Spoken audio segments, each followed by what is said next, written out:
मेरा पूरा नाम वितेश कुमार श्रीवास्तव है।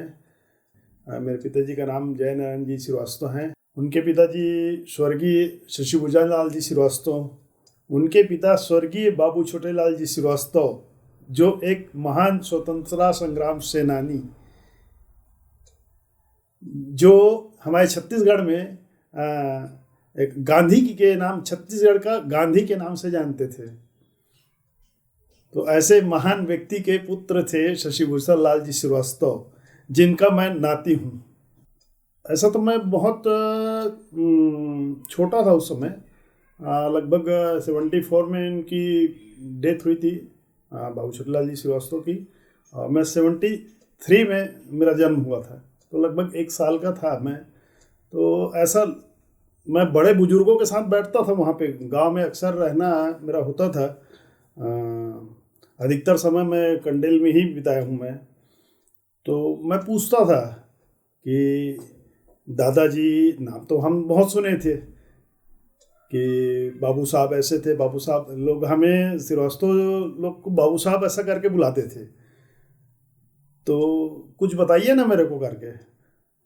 तो वहाँ पे बहुत से बुजुर्ग थे, वो बताते थे कि पहले कि ऐसा हुआ था कि अंग्रेजों का शासन काल था उस समय। तो क्या किए, नहर से पानी खेतों के लिए दिया जाता था, लेकिन इन्होंने पानी ना दे के भी कर वसूलना चालू कर दिए। किसने? अंग्रेजों ने।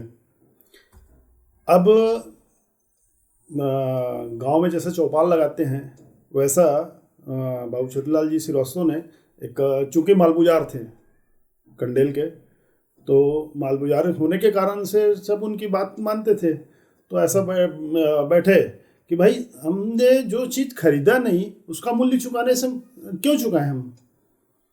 तो ऐसी अंग्रेजों ने ज़बरदस्ती किया कि नहर का जो पानी है उसका आप टैक्स पटाइए। तो ऐसा एक तय किए कि अपन टैक्स नहीं पटाएंगे चौपाल में। तो सभी लोगों ने तय किया। अब अंग्रेजों ने अपना कड़ा रुख अपनाना चालू कर दिया कि ये पटाना ही पड़ेगा, नहीं तो इनकी मवेशियाँ जो है जब्त की जाएगी और कई दंडित किया जाएंगे, ऐसा करके। तो मवेशी भी जब्त करके ले गए, और मवेशी को उनके जो नहर टैक्स के बदले में वसूल जो पैसा था वो नीलामी करके वो ऐसे वसूल किए। तो फिर वो चौपाल में मीटिंग बुलाए श्रीवास्तव जी ने। तो ऐसा तय किया कि वहाँ कोई भी व्यक्ति, चूँकि खरीदने वाला तो इसी क्षेत्र का रहेगा, ना कि वहाँ से कोई बाहर से आता खरीदने के लिए, तो कोई भी व्यक्ति वहाँ पे बाजार में कोई बोली नहीं लगाएगा। ऐसा पूरे झमतरी क्षेत्र में ये तय हुआ। किसी ने भी वहाँ पे बोली नहीं लगाया। तो कहते हैं ना, यूनिटी इज स्ट्रांग, एकता में बल है। तो इनका जो परिचय दिया तो वो बहुत काम आए उस समय। तो एक समझ जाओ बहुत बड़ा आंदोलन था वो नहर सत्याग्रह का, क्योंकि पूरे क्षेत्र में फैला हुआ था नहर का जो पानी देते थे, और ये सभी के केवल कंडेल ग्राम तक ही सीमित नहीं था, ये पूरे धमतरी जिले के ग्रामों से ताल्लुक रखता था। तो ये सब एक होके ऐसा निर्णय लिए कि वहाँ पे कोई मवेशी नहीं खरीदा जाएगा और ना ही वो टैक्स अपन पटाएंगे। तो लास्ट में अंग्रेज शासन को झुकना पड़ा और वो अपना जो टैक्स है उसको माफ़ किए। तो ये जो है नहर सत्याग्रह उस समय से वो मतलब जानकारी हुआ उनको। बाबू छोटेलाल जी श्रीवास्तव खुद की अपने खर्च से ये स्कूल का संचालन करते थे, क्योंकि अभी अपना शासन के द्वारा शिक्षा वो दिया जा रहा था, लेकिन उस समय ऐसा कुछ नहीं था। तो श्रीवास्तव जी ने ये निर्णय लिया कि मैं खुद के पैसे से अपना स्कूल का संचालन करूंगा और लोगों को शिक्षा दूंगा। तो शिक्षा भी देते थे प्लस अनाथालय भी चलाते थे अपने उसमें से, जो गरीब बच्चे थे, क्योंकि शासन से इनको कोई सहयोग नहीं मिलता था। अंग्रेजों का शासन काल था तो ये सब कोई सहयोग नहीं था, तो स्कूल चलाना, ग्रंथालय चलाना, वो सब अपने, यहाँ तक कि जमीन, कभी कभी जमीन बेचना भी पड़ा उनको ये सब काम करने के लिए। तो ये सब काम किए उनको। एक सूर्य किरण पद्धति से लोगों का इलाज करते थे, बहुत ही बड़ी। और उनके पास एक, हम लोग बहुत छोटे थे तो बहुत रखी देती है, हरी, पीली, नीली, ये सब उसमें वो एक टेबलेट बना के रखते थे उसमें। तो उसमें क्या है बताते थे से कि वो सूर्य के किरण से उसमें डाल के रख देते थे और उससे लोगों का इलाज करते थे वो सूर्य किरण पद्धति से, हरी, पीली। यहाँ तक कि हमारे जो पुरानी हवेली है ना, उसमें आप देखेंगे कि वहाँ पे जो लगा हुआ था, आज भी शायद कोई कोई ऐसा जो खिड़कियाँ हैं उसमें हरी, पीली, नीली ये कलर की थी। तो मैं बहुत छोटा था, मैं बहुत ध्यान से देता था कि ये सब क्यों लगा के रखे हैं। तो बताते थे दादा, तो मैं दादा के पास ही बैठता था, ये सब जानकारी लेता था कि ये सब ये चीज़। तो बताते कि मैं छत्तीसगढ़ में बता रहा हूँ आपके, तोर बाबूजी रे ये सब जो है ना सूर्य किरण से वो सबकी इलाज करत रही से, खासकर गर्भवती महिलाओं का वो जो है इलाज पर्सनली करते थे कि किसी को तकलीफ ना हो गर्भकाल में। तो सूर्य किरण पद्धति से वो खास इलाज करते थे। अच्छा, दूसरी बात बता रहा हूँ, जैसे कि अपन घर में चलते थे, जनरली ऐसा लग जाता था अपने चौखट उस समय के कम हाइट का थे। अभी तो अपन 60 फीट का लगाते हैं, उस समय क्या है 5.5 फीट का, 4 फीट का ऐसा लगता था। तो अगर कहीं चलते चलते लग गया उनको, वो इनकी एक खासियत थी कि तुरंत बढ़ाई को बुलाते थे, बोलते थे इसको तुम तुरंत ऊपर करो। वो बढ़ाई जो है, अब चूंकि मालगुजार है, घर के बड़े हैं, बुजुर्ग है, तो एक खासियत उनकी ये भी थी कि वो तुरंत अगर लग गया तो यार ये चौखट को तुरंत बदलो। बढ़ाई तो उस समय मालगुजार थे तो घर में ही बढ़ाई थे, बढ़ाई प्लस हर कारीगर जो घर में होते थे, तो एक खासियत इनकी रहती थी। अब तीसरी खासियत बताता हूँ उनको, जैसे कि हमारे उसमें फसल होता था, धान के फसल के बाद रबी फसल, तो वो जो नहारी के रूप में अपन चना है, मूंग है, ये सब लेते थे। अब उसकी चूँकि मिंजाई करनी है, तो ऐसा अपन घर से लगा हुआ ब्यारा रहता था जहाँ पे अपन मिंजाई करते थे।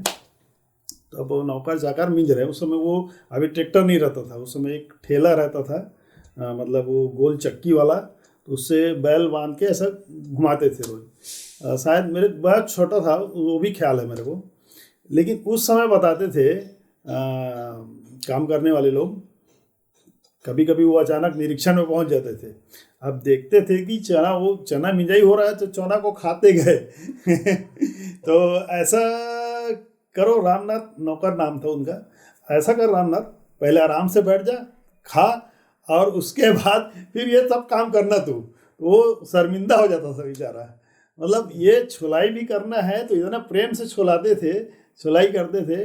अच्छा, चौथी बात, जैसे बेर का झाड़ है, आम का झाड़ है, ये सब बच्चे लोग का आदत रहता था कि तोड़ के चुरा के खाना है।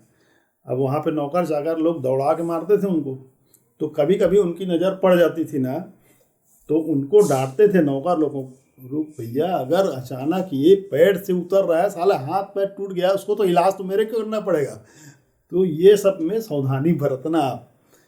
तो ऐसी कई इंटरेस्टिंग घटनाएं थी उनकी, जो सुनो तो बहुत मजा आता है। और भी नौकर चाकर रहे होंगे? और भी बहुत बहुत से, मेरे ख्याल से करीब 15-20 नौकर थे। उसको कमांड करने के लिए एक और दरोगा बोलते थे उसको जैसे अब हम देखते थे दरोगा दरोगा रहता था उसको, तो वो दरोगा जो है वो पूरा कमांड करता था। अच्छा, कि आपको घर के नौकरों के ऊपर में घर का ही एक नौकर, एक और, हाँ, बड़ा नौकर होता था, तो उसके वो कमांड करता था कि आपको यहाँ खेत जाना है, आपको वो दूध दूहना है, आपको ये पैरा देना है बछड़ों को। कम से कम हमारे यहाँ घर में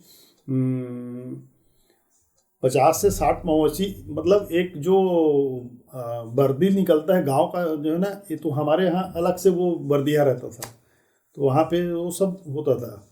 और शाम को मस्त वो आग जला के पूरे गांव के से 2-4 लोग को बैठा के बढ़िया वैसा बैठते थे।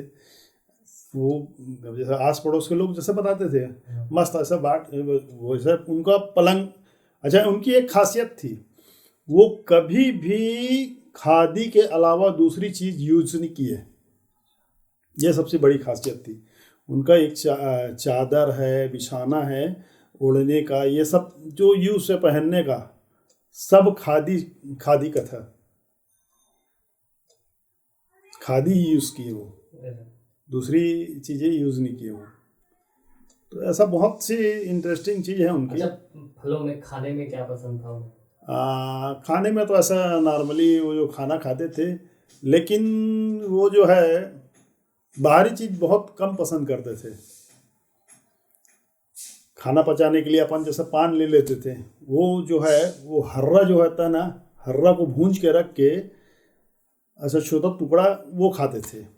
ऐसा मेरे को घर वाले लोग जानकारी देते थे कि हर्रा जो खाते थे, तो आज भी अपन वो जो हर्रा है ना उसको यूज़ करते हैं। अगर किसी को खांसी हो गया, तो किसी को सर्दी है या मुंह साफ करना है, तो वो हर्रा यूज़ करते हैं अपन लोग। वो अभी तो हवेली भी आपकी धमतरी में है, तो वो मतलब बेसिकली रहते कहाँ थे? धमतरी में रहते थे या कंडेल में रहते थे? वो एक्चुअली में जैसे महीने में 30 दिन होता है, तो 15 दिन यहाँ बिताते थे, फिर 15 दिन गांव में बिताते थे।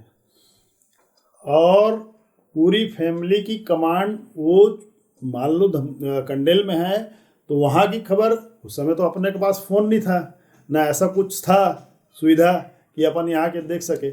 लेकिन इतनी फैमिली दबाव में रहती थी, दबाव का मतलब ऐसा डिसिप्लिन में रहती थी, अनुशासित रहती थी, कि वहाँ से एक दबाव रहता था कि उनका वो गए हैं, मतलब आएंगे तो ये सब ठीक ठाक रहना चाहिए। तो 15 दिन व्यतीत करते थे वहाँ पे धमतरी में, और वैसे ही वहाँ पे कंडेल में रहते थे, तो दोनों जगह कमांड संभालते थे वो। अच्छा, हवेली की भी बहुत सारी कहानियां हैं, किस तरीके से स्वतंत्रता सेनानी वहां मिला करते थे और ऐसा कुछ, उसके बारे में कुछ? हाँ, वहाँ पे आपको हवेली की एक खासियत रहती थी कि वहाँ पे आपको, आप एक भूल भुलैया जैसा रहता था ना, तो वो भूल भुलैया जैसा रहता है वहाँ पे। एक ऊपर जाने के लिए करीब करीब 5 सीढ़ियाँ थी, चूँकि अब मीटिंग होता था स्वतंत्रता आंदोलन से के संबंध में, तो अब ये क्या है, अंग्रेजों को वहाँ से इनको खदेड़ना रहता था, तो वहाँ से वो पहुँच जाते थे। अब चूँकि ऊपर मीटिंग हो रही है, अब ये जो वो आएंगे तो सामने वाली सीढ़ी से आएंगे। अब ये क्या करते थे, पीछे वाली सीढ़ी से उतर के उधर भाग जाते थे। अब ये लोग ढूंढते रह जाते थे कि कौन कौन है मीटिंग में, क्या है, वहाँ कोई हाथ नहीं लगता था, छापा डलता था। हाँ, एक छापा जैसा। तो वो बिल्डिंग की एक खासियत वो थी कि वहाँ पे आप चढ़ के किसी दूसरे तरफ से उतर सकते थे। 4-5 सीढ़ियाँ थी,